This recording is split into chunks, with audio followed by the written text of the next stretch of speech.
Hey everyone, it's Jeff, and I've got another pretty polarizing topic to talk about today. And as you can tell by the title, it's going to be Ben Simmons, who pretty much like every single time you bring up Simmons, you're going to get into like two camps of like fans basically, where one side thinks he's really impactful, other side thinks he's not so hot. And it's pretty similar to Russell Westbrook, where both of these guys have like, a really big weakness, and they also have a lot of strengths, right? And you're just not quite sure if just like how much those strengths make up for those weaknesses, because preferably in a player, you don't have any weaknesses, right? Like with LeBron James, Stephen Curry, Kevin Durant, Kawhi Leonard, of course they have flaws in their game, but those aren't like deal-breaking flaws, right? Like you can live with that because everything else they bring to the table is so positive. But with like Ben Simmons and the fact that he can't shoot, it's very difficult to kind of judge how valuable he is when, in a lot of situations, he's just not helping you out that much.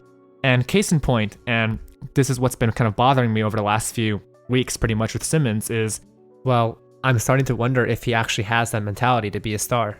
And of course, like, I think he has the tools to become this like top 15 offensive player who can be like your second scoring option on championship team. And that's what Philadelphia is hoping. But there's just too many games where he's only taking like 6 or 7 shots. And this is where I kind of want to relate Ben Simmons to like Giannis, right? Because you might remember last year, a lot of people were actually talking about how Philadelphia should trade Joel Embiid and build around Ben Simmons, just because Embiid was constantly injured. And when Simmons was playing and you surrounded him with like shooters, Philadelphia was pretty good. And the argument is there that you can just follow that Giannis model of having Ben Simmons just get to the basket a trillion times a game and just having him kick the ball at the shooters. Obviously, there are questions if that can win you a championship with Giannis, but it can win you like 50 games and get you into the playoffs as a top seed. But if I'm being honest, I don't know if Ben Simmons has that in him, because half the time when he's driving to the basket, he's not even looking at the basket. He's just looking to pass out. And sure, it's a good mindset to have to, want to set up your teammates, but he just does not seem to be looking to score himself. And you have to remember, the best playmakers in NBA are not the players who get a lot of assists or stuff like that. And of course, getting a lot of assists is a byproduct, but it's the player that always takes the course of action that gives your team the best chance at scoring, whether it's the person scoring himself or giving the ball up to a teammate who's a better shot. But if you're Ben Simmons and you're driving to the basket and you're not driving with the intent to score for yourself, you're cutting off a scoring opportunity for yourself, and you're not being the best playmaker you can be. And you'll notice that in Philadelphia's offense, Ben Simmons is more like a Draymond Green or Nikola Jokic when it comes to playmaking, right? He's operating out of the elbows, he's setting screens and rolling to the basket, then he gets the ball and he's kicking it out to somewhere else. He's a fulcrum, he's a pivot point. He can't be your primary playmaker in a half-court set because he can't score from outside. That takes away so many, plays and sets that you can't run because opposing teams can just back off on Simmons and allow him to do whatever he wants. And while with someone with like Russell Westbrook, right, or even Giannis sometimes, if you give them space, they can kind of use that empty like couple of feet as a runway to just build up momentum and barrel at you. But Ben Simmons, like I said, he doesn't have that same aggressiveness as like Giannis. He has the size and the athleticism, and he's not the same like freak explosive athlete as Giannis, but I'd argue he's quicker in that sense, and he's more fluid in how he moves like a guard in coordination terms. But to each to his own, and you understand my point, right? Ben Simmons just doesn't attack the basket with the same ferocity as Giannis or LeBron James or all these other players he's compared to. And look, if you're Ben Simmons and you're only limiting yourself to like interior shots, but you're not going to be super aggressive in like chasing those type of shot attempts, how many shots can you realistically get up in a game then? And that's why he's only taking like 6 shots in a game sometimes, because those are the only shots he's comfortable taking. You can't be a star in the NBA taking under 10 shots a game. That's just not possible. And of course, the term star is subjective. And a lot of people would argue Draymond Green is a star, or like was a star. And my view on guys like Draymond Green or Dennis Rodman are, they were more like superstar role players, and what they were good at is what you would expect of a role player, right? Like rebounding, defense. But they're like pretty much the best of the best at those like skills. So they had the impact of like a superstar that was scoring like 25 points per game, but they can't be like your second best, offensive player on a championship team. And more to that, like when you watch Philadelphia's offense, a lot of the time in like the half-court setting, if you're a brand new NBA fan and you had no idea who Ben Simmons is, a lot of times you would just think he's just a normal role player because he's standing around, he's setting screens, he's cutting to the basket, and it's not that he's uninvolved by any means, because he's certainly involved. But the opposing team's defense just is not scared of him in the same way they're scared of other players, other star players. They're more concerned with Tobias Harris, who can actually consistently get off a quality shot that he's, comfortable taking. And so my point is, Ben Simmons is around like 5 years into his NBA career, and offensively, he hasn't really significantly got better at all, which is, and I want to say something that's very obvious here, but for some reason, a lot of Ben Simmons fans will crucify you for saying this. That's disappointing. And once again, 5 years in, I'm very skeptical that Ben Simmons ends up, drastically changing that about his game.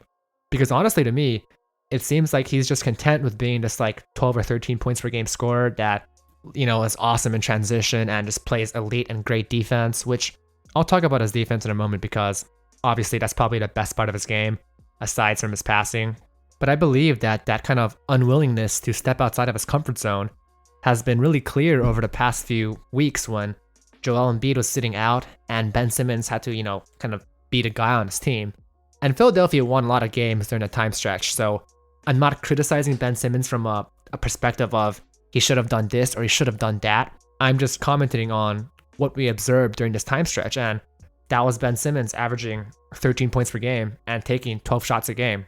And obviously it was fine because Philadelphia kept winning games, right? But Simmons was just very content to just let Tobias Harris, Shake Milton, Seth Curry, whatever, just take a bunch of shots. And I guess like the point I'm trying to arrive to is, I think that if we're going to talk about Ben Simmons in the sense of being a star, we should be talking about him in the same kind of the way we talk about Draymond Green or Dennis Rodman. And Simmons already gets comparisons to Draymond Green like all the time pretty much, and a lot of people already place him in that category. But there's still a select group of people out there who believe that Ben Simmons can be, the lead player on a good NBA team. And I'm starting to drift away from that group, which I never completely fell into, but I was always open to that idea. And now with every single passing week where he continues to just be taking like 8 shots or 9 shots, I'm like, okay, this seems like what Ben Simmons is going to be for the rest of his career. And of course, there could still be some more like minor improvements, I guess. And maybe he does like all of a sudden just have a change up in mentality and starts averaging like 20 points per game. But the way it's going so far does not seem like that's going to be very likely, just because the way he plays and it's just his personality overall, I kind of doubt it.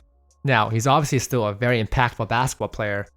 Like I said before, defense, which everyone knows by now, Ben Simmons is one of the best defensive players in the entire league. He's unnaturally quick for his size, and when you've got someone who can keep up with you in terms of just pure foot speed, like with Giannis, right? He's not the quickest compared to like 6 foot tall guards, right? But because he's so explosive and because he's so long and he's so tall, right? If you switch onto them or if he has to cover them real quick, he can make up for those weaknesses with his length and just being able to recover fast enough. But with Ben Simmons, he's not even at a disadvantage when it comes to just speed, because Ben Simmons is really just that quick. And he's just as fast as you, but now he's also longer, he's stronger, and it's just very hard to score on someone like that. And Simmons is a lot more aggressive on defense than he is on offense, for sure. Like, he pressures ball handlers like, he swarms them. He knows he's bigger, faster, and stronger than whoever he's guarding. And he's got these like super quick and nimble hands that just poke the ball loose, kind of like Kawhi does a lot of the time. And that's Ben Simmons' like saving grace, I guess, because imagine if Ben Simmons was this player on offense, and defensively he was just average or just like, slightly above average. People would be crapping on him relentlessly, and people crap on him a lot right now.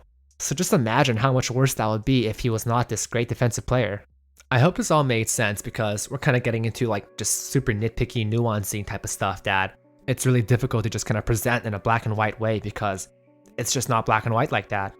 So yeah, those are my concerns about Ben Simmons and why I'm pretty questionable about if he ever is going to become this like traditional star. I'm very curious to see what happens in the playoffs. I'm kind of leaning towards he's going to kind of fade away, actually, not going to lie. I think that players' weaknesses are, magnified in the playoffs.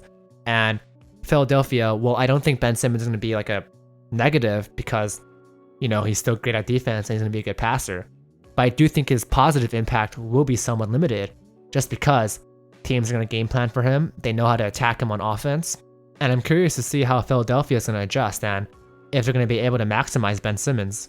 If I were them, I would just get Ben Simmons moving like pretty much 24/7 on offense and just don't allow him to be standing still whatsoever. Just get him in as many positions possible where he's, rolling towards the basket and he can just be building up this momentum. Because otherwise, if he's just standing still, he's useless as a floor spacer, right? The only pressure he puts on our defense is when he's attacking the basket. So yeah, that's it. I hope you enjoyed, and I'll see you next time.